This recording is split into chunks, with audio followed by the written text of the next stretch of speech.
नमस्कार, मी पूनम आपला महानगर लाईव्ह मध्ये आपलं स्वागत करते।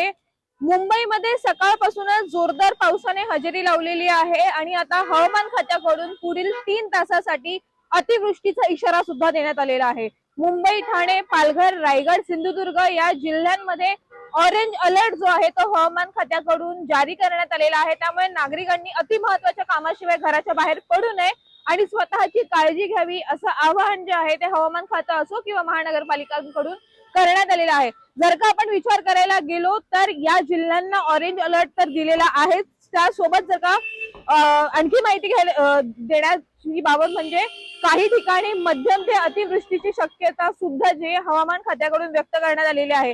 त्यामुळे नागरिकांनी अत्यावश्यक कामाशिवाय घराबाहेर पडू नका, सखल भागामध्ये जाणं टाळा अशा सूचना ज्या आहेत त्या महानगरपालिका हवामान खात्याकडून करण्यात आलेल्या आहे।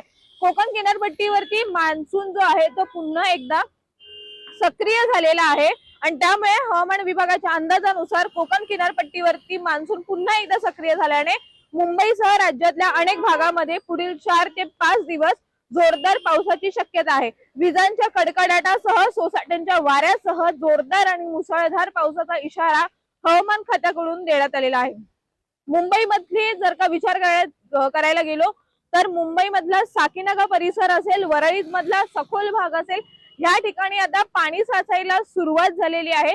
दादरचा टीटी जो भाग आहे, दादर टीटी परिसर जो आहे त्या ठिकाणी नेहमीच मुसळधार पावसामुळे पाणी साचतं, परंतु यंदाच्या वर्षी मुंबई महानगरपालिकेने अतिदक्षता विभाग असतील किंवा इतर यंत्रणा राबवल्या असल्याने आणि मुंबई महानगरपालिकेचे कर्मचारी सातत्याने कार्यरत असल्यामुळे जे आहे ते ह्या भागात पाणी साचलेलं नाही। परंतु सकाळपासून जो मुसळधार पाऊस पडतोय त्याच्यामुळे नेहमीप्रमाणे जे आहे ते अंधेरी सबवे जो आहे तो वाहतुकीसाठी बंद करण्यात आलेला आहे, कारण की या पावसामुळे जे आहे त्या ठिकाणी पाणी साचलेलं आहे।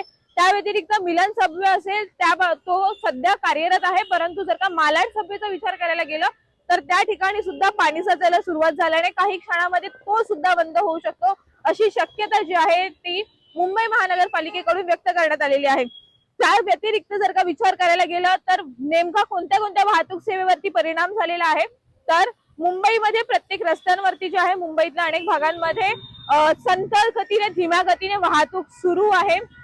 त्याशिवाय मुंबईतला पश्चिम द्रुतगती महामार्ग जे आहे त्या ठिकाणी सकाळी मोठी वाहतूक कोंडी झालेली होती, सध्याच्या क्षणाला सुद्धा त्या ठिकाणी धीम्या गतीने वाहतूक सुरू आहे।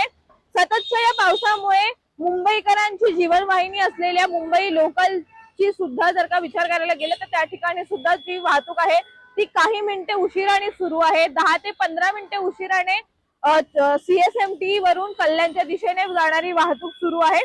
त्याशिवाय चर्चगेट ते विरार या लोकल सुद्धा काही मिनिटांच्या अंतराने धावताना बघायला मिळत आहे। सध्या दुपारची वेळ असल्यामुळे फारसे लोक जे आहेत ते मुंबई लोकल मधून प्रवास करत जरी नसले तरी सुद्धा मुंबईच्या अनेक रेल्वे स्थानकांवरती प्रवाशांची गर्दी सध्या बघायला मिळते। मुंबईतल्या जर का आपण विमानतळांबाबतचा विचार केला तर मुंबईत आंतरराष्ट्रीय विमानतळावरती जे आहे त्या या पावसाचा परिणाम बघायला मिळतो, कारण की आंतरराष्ट्रीय विमानतळावरील टेक ऑफ आणि लँडिंग मध्ये जे आहे त्या काही क्षणाला अडचणी निर्माण होत असल्याची माहिती समोर आलेली आहे। सततच्या या पावसामुळे काही विमानांचे मार्ग सुद्धा बदलण्यात आले आणि काही विमानांना पुन्हा उड्डाण करण्याचे निर्देश जे आहेत ते देण्यात आलेले आहेत। त्याच्यामुळे एकंदरीत जर का संपूर्ण पावसाचा अंदाज घेतल्यास आजचा दिवसभर मुसळधार पाऊस पडणार आहे। पुढील 3 तासांसाठी जे आहे ते हवामान खात्याकडून अतिदक्षतेचा इशारा देण्यात आलेला आहे। मुंबईकरांनी मरीन लाईन्स असतील, जुहू चौपाटी असेल, गिरगाव चौपाटी असेल म्हणजे एकंदरीत चौपाटी परिसरात जाणं टाळावं असं सुद्धा आवाहन करण्यात आलेलं आहे। मुंबईकरांनी स्वतःची काळजी घ्यावी, घरात राहणं जे आहे ते मुंबईकरांनी सध्या त्याला घरात राहावं, बाहेर पडणं टाळावं आणि त्यासोबतच जर का अति महत्वाचं काम असेल तरच घराबाहेर पडावं असं सांगण्यात आलेलं आहे। ऑरेंज अलर्टच्या हिशोबाने जर का बघायला गेलं तर पुढील 4 ते 5 दिवस मुंबईला ऑरेंज अलर्ट सुद्धा जाहीर करण्यात आलेला आहे। त्याच्यामुळे गेल्या बऱ्याच दिवसांपासून मुंबईकर पावसाच्या प्रतीक्षेत होते। पाऊस जरी पडत असला तरी मुंबईकरांनी या पावसाचा आनंद घ्यावा, परंतु स्वतःची काळजी सुद्धा घ्यावी असं आवाहन जे आहे त्या महापौर ऋतू तावडे यांच्याकडून करण्यात आलेलं आहे। कालची जर का दुर्घटना आपण लक्षात घ्यायला गेलो, चेंबूरमध्ये एका स्कूल बसवरती झाड आदळलेलं होतं, झाड पडलेलं होतं आणि त्याच्यामध्ये एका 11 वर्षीय विद्यार्थ्याचा मृत्यू झालेला होता।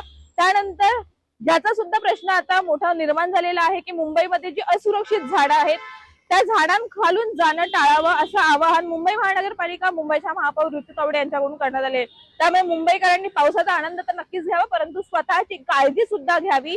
मुंबईसह राज्यातल्या व देशातल्या घडामोडी जाणून घेण्याकरता व पावसाबाबतची इत्थंभूत बातमी जाणून घेण्याकरता आपण आमच्या आपलं महानगर लाईव्हला फॉलो करायला, सबस्क्राईब करायला विसरू नका। त्यासोबतच आमचं आपलं महानगर.com ला फॉलो करायला विसरू नका। धन्यवाद।